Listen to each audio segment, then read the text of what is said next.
Michael Sullivan from Mount Baker Vapor, and you're listening to the Go Vape Podcast. What's up, Vape World? Get ready for episode 2 of the Go Vape Podcast, hosted by myself, Matt Radadamo, and Pete Hillo. In this episode, we are going to be talking to Michael Sullivan, one of the first 10 from the quick-growing Mount Baker Vapor. And in our State of Vape, we're going to be discussing how e-juice is made. All that and more on the way. Joining us today, we have Michael Sullivan of the famous Mount Baker Vapor. Combining extremely high-quality juice, affordable prices, and creativity matched by no one, MBV has become an absolute staple in the vape world. Michael, we are honored to have you, and thanks for coming on. Thanks for having me. Absolutely. So, Michael, where does your story begin? Where are you from originally, and where are you at now in the world, and also within Mount Baker Vapor? What's your title over there? So I'm actually originally from the East Coast. I was born in Groton, Connecticut. Okay. Then moved to Texas, then to Georgia, and now I'm in Washington State, which is where Mount Baker Vapor is located and where I've been living for the past 5 years. Awesome. Yeah, we're both from New York, and we're definitely looking forward to making that trip over to the West Coast and giving the vape scene over there a first-hand look. Yeah, I need to get back over to the East Coast myself. Oh, and to answer your other question, I'm a marketing account manager, which is more interesting than the title implies. It basically means that I'm the point of contact for anything marketing related, so affiliate marketing, endorsements, sponsorships, YouTube guys, video guys, and podcasts now. Awesome. Tell us a little bit about where Mount Baker Vapor began. How did the idea come to fruition? When did it start? Why did it start? Our owner, his name is James Thompson. Well, co-owner, him and Jesse Webb. But James Thompson is where it all started. He actually worked at a casino here in town. This must have been back in 2008. And he started vaping to get off cigarettes, like many of us have. And he found himself handing out people's business cards while he was dealing cards because people would be intrigued about electronic cigarettes. Interesting. He decided that instead of handing out other people's business cards, he was just going to take some money and buy a bunch of 510 starter kits. And he started just selling them out of his car. And so that's the original Mount Baker Vapor. Eventually, he started making his own juice and he'd sell it to his friends and family. And then Jesse Webb got involved as a silent partner, actually, and they invested in a mixing area, and those two ran it for quite a while, actually. Awesome. That's actually kind of interesting that you mentioned him selling the 510s, because before I actually even started vaping, I was kind of wholesaling from China and selling on eBay. And that was actually one of the first things I did as well. So that's just kind of a funny little coincidence there. Yeah, and those things you don't see anywhere anymore. Yeah, exactly, right. My question for you is, do you personally vape? Yeah, absolutely. Okay, so I have a few questions for you regarding to that. Now, I don't want to get you in trouble, but since you do work for Mount Baker Vapor, do you exclusively vape on Mount Baker Vapor juice? And I only ask this because we have an e-juice line coming out, and while our line is awesome and we tested it to death, I love hawk sauce, and I'm never going to stop vaping on hawk sauce, so I just had to ask you. No, I mean, I vape from all sorts of different companies, although I am really picky, actually.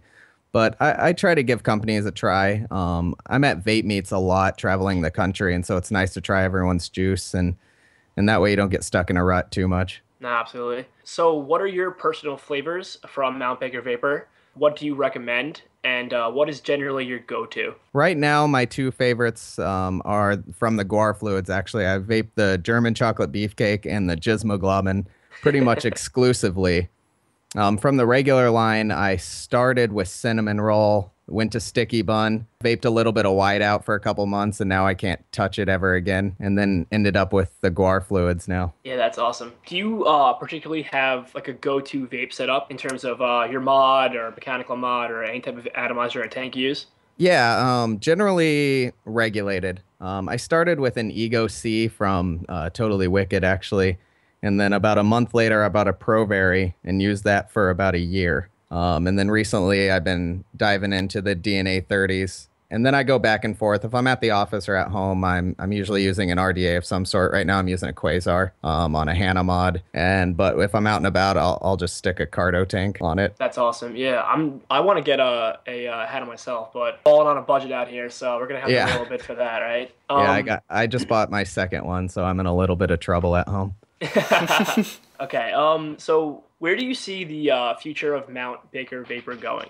We know you guys just opened the first retail store, And we wanted to know if there's anything you're particularly trying to accomplish, obviously outside of just making a living with Mount Baker Vapor.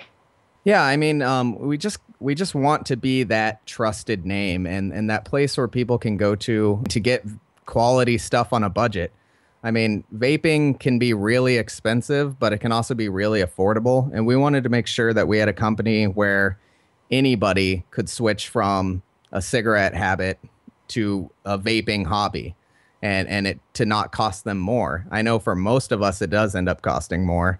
But for the casual user, not the hobbyist, we want them to have a place where they can keep their finances low, but still have a quality American-made product. Absolutely. Awesome. And then, I mean, stores, like you said, we just opened our first retail, and it took us a long time because we're really focused on that e-commerce.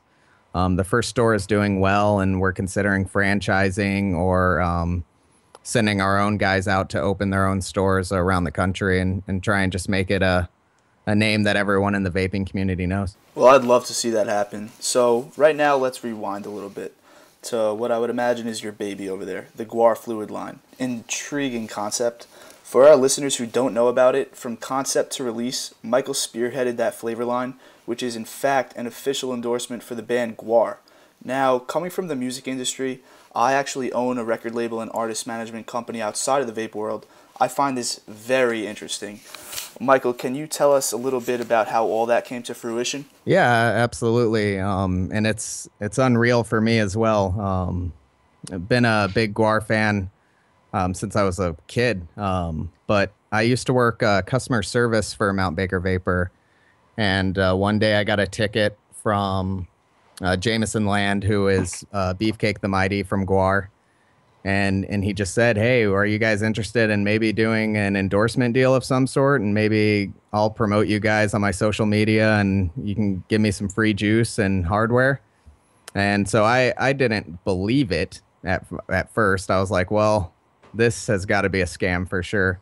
And I started doing some digging and I brought it up to the owner who doesn't know who Gwar is or did not. Now he does. And he let me run with it, and I worked with it and with Jameson on my off time, and kind of built it into a full-time job. And just talking with Jameson, we had talked back and forth about how cool it would be to have a line of juice that followed the Gwar mythos, and you could have blood and gizmoglobin and spew, and it could be bright colors, and it would be perfect for them of all people. Then it took us about 7 months of crafting it, designing it, getting the flavors right. I worked with my roommate who's R&D at Mount Baker, make a batch of flavors, send them to Jameson. He'd take notes. He'd email them back to me. We'd go back to the drawing board. Nick, who is the R&D guy, I mean, he worked his butt off to get something that all three of us really liked. And then we tested it all around our team and found these 5 flavors that we were prepared to release.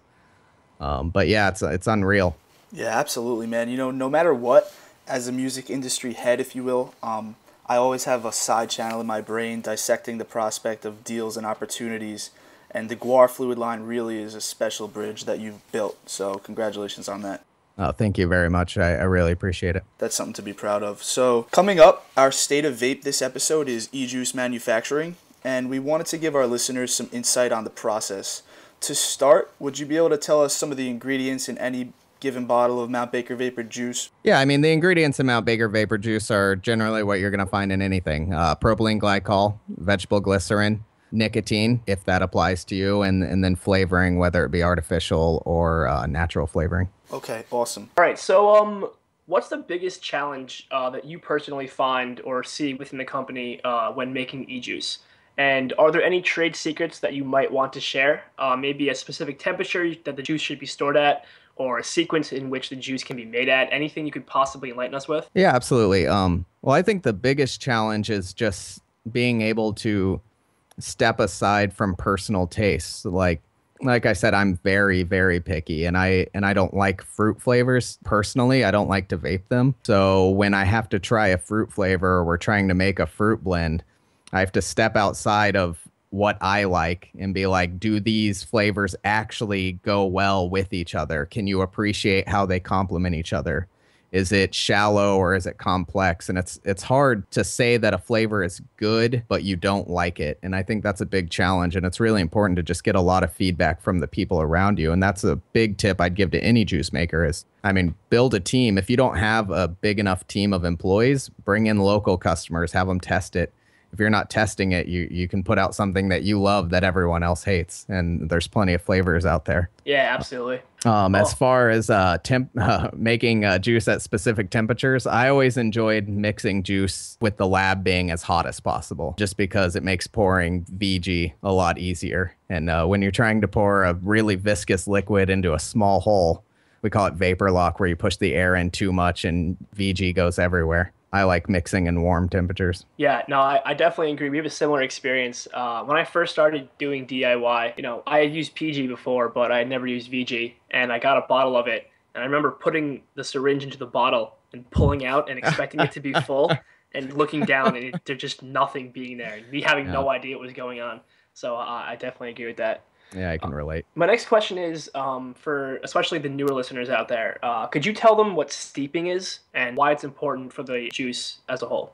Yeah, absolutely. I always explain steeping. It's really just an oxidation process that occurs between all the ingredients in juice. So the nicotine, the base, and the flavoring, when you put them in a bottle, a chemical reaction will occur, and it's actually oxidation that's happening. That's why juices will change color over time.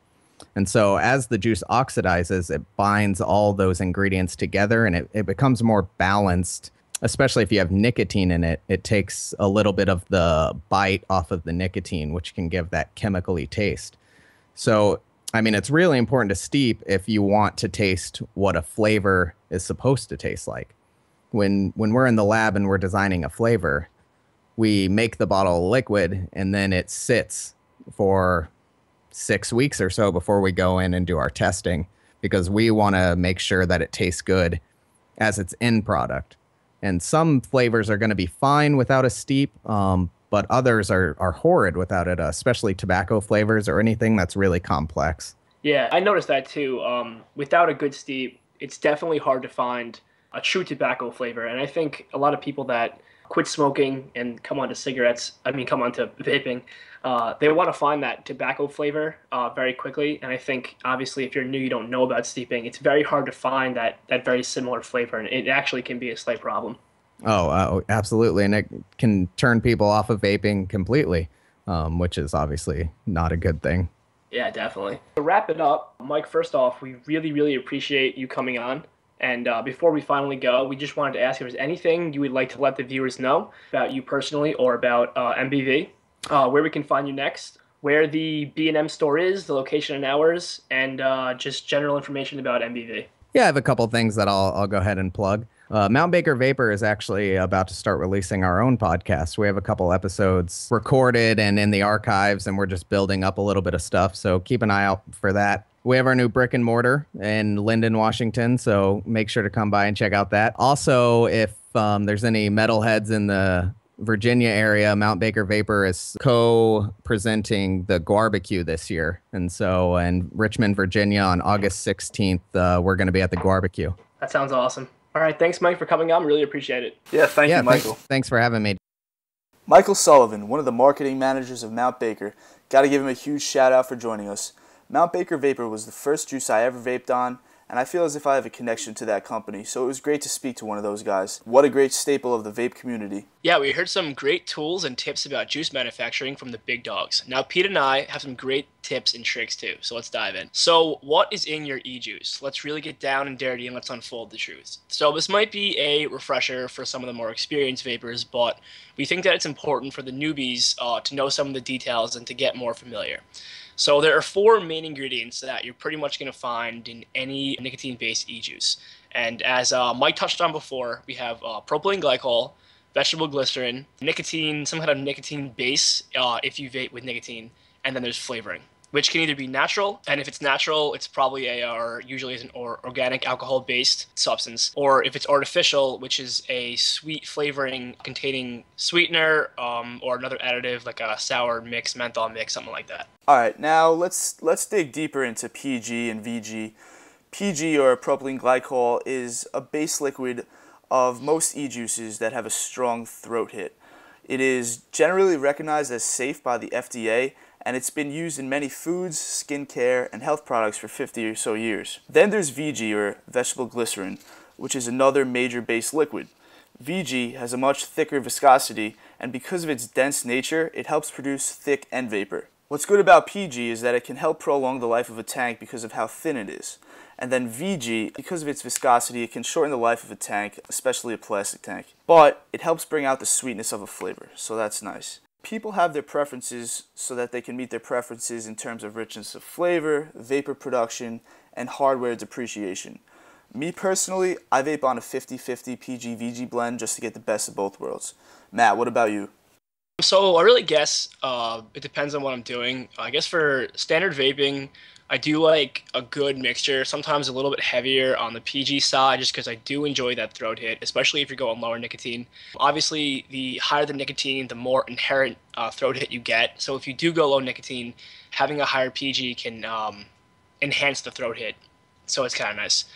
But at the same time, if I'm building or I'm cloud chasing, I like to go really, really high VG, something like 90% VG and 10% PG, or even distilled water. So like a 90% VG, 10% distilled water. And I know a lot of people do that too. I really notice a difference in terms of how massive and dense the clouds can get when you're chasing, cloud chasing. When using VG, it's incredible. It's like the comparison to VG and PG in terms of cloud chasing is not even close. You need a really nice VG. Especially when you get a nice sub-ohm build going, it vapes like nothing else. And I'm sure you guys have seen the crazy clouds that some people have put out. You'll also notice that VG is incredibly viscous, as you just said, and it's a total pain to work with. So I generally stick to the PG, higher PGs normally, but when VG is wanted, it's very, very wanted. In fact, most of the VG bottles that I own are almost exclusively, the higher ones are almost exclusively 0% nicotine. And that's just because I chase with them and, I don't want any nicotine when I'm pulling in like an absurd amount of vapor.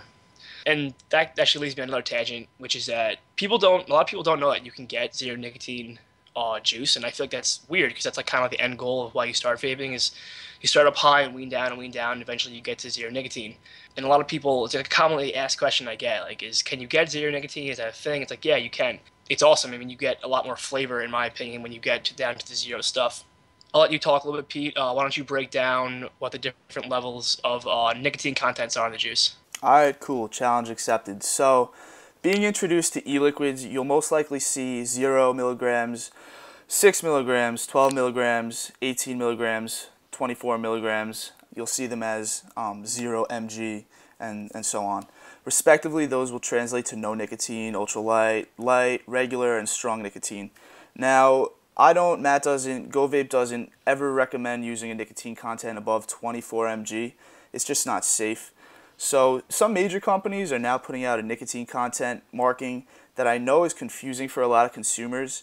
And don't feel any type of way about feeling confused. It should all be on the same scale. What I'm talking about is when you buy e-liquid from a major company like Blue, who's about to start putting them out. I know they have in the UK, Zigzag, Logic, etc. You might see 0.6%, 1.2%, 1.8% instead of the typical just flat number and so on. Definitely rest assured that they aren't in fact that low.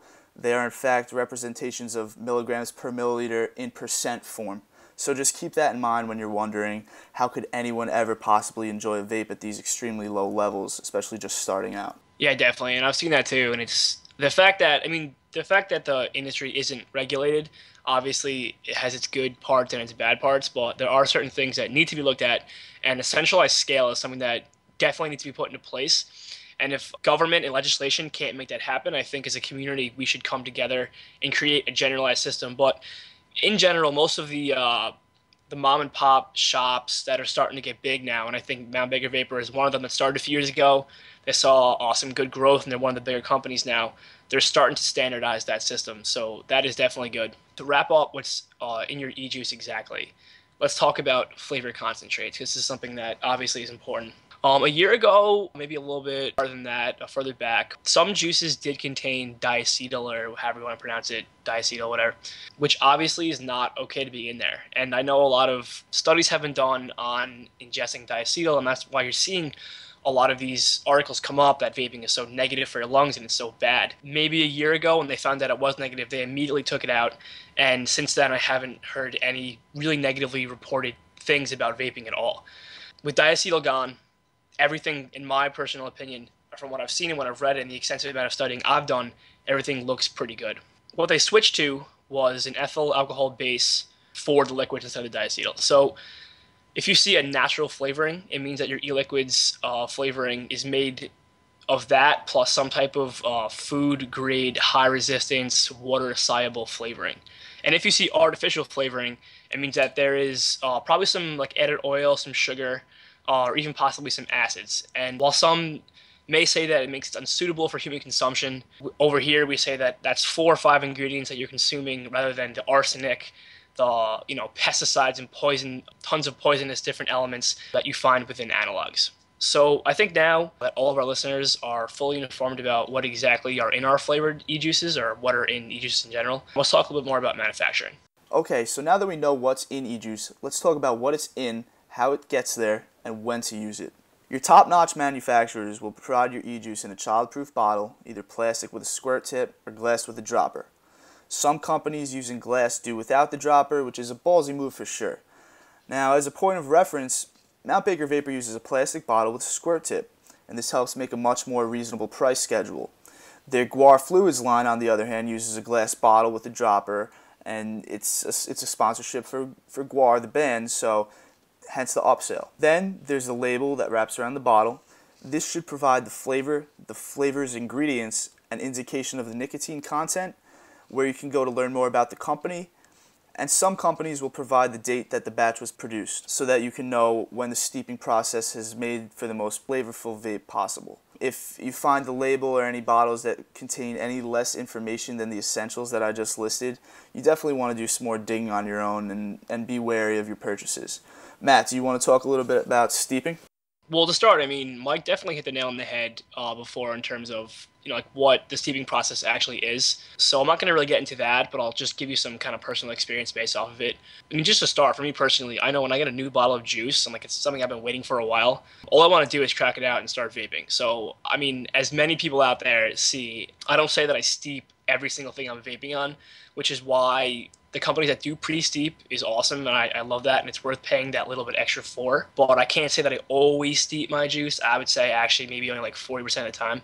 But there are some flavors that you just need to have steeped. For best use, there are a few guidelines that I generally follow. So for example, if you're going with like a fruity kind of sweeter profile, like a berry melon, those types of things, which I do love, it usually requires a little bit of less time. Some people will say a few days, depends on the actual mixture, but a few days to a week is usually pretty good.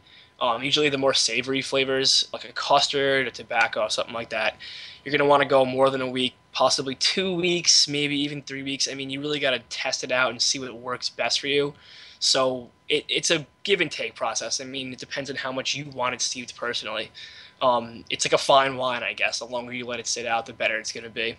I have heard of people steeping in a cool, dark room, with the top off, obviously. Sometimes a month, 2 months, 3 months, even more, which is ridiculous. If you have the patience for that, I commend you. For me personally, something I've never done. But do keep in mind that juice typically holds a shelf life of about 2 years, especially if you have the cap off. It's probably not going to make it any better. So don't go too crazy with it, but I do recommend for best use you steep your juice. And if you swear by your DIY or company's technique, why not share it with us below? Obviously, a lot of different companies have different techniques for steeping, so we'd love to hear all of them. Alright, so thanks for joining us, guys. We hope that this has been both informational and entertaining, and that somewhere along the way you form not only a wealth of basic e-juice manufacturing practices, but also your own opinions on processes like steeping or a PG-VG ratio. Now, remember to keep in mind that experimentation is the best suited practice for testing your opinions, and to stay safe if you choose to do it yourself. Always wear rubber gloves when handling nicotine, and if you have sensitive skin or eyes, wear goggles and a breathing mask. And guys, if you're on social media, we want to hear your expertise or opinion on e-juice production, on your DIY. What are your techniques? What do you recommend for steeping? What do you have to say? We want to hear it. We'd love to reply to you. We'd love to talk to you guys. We'd love to have a conversation going back and forth. So this has been myself, Matt Rodadamo, and Pete Hilla with the Go Vape Podcast. If you enjoyed the show, subscribe to our channel, give this specific episode a thumbs up, and be sure to drop a comment like Red just said. Thanks for joining us on episode 2 of the Go Vape Podcast.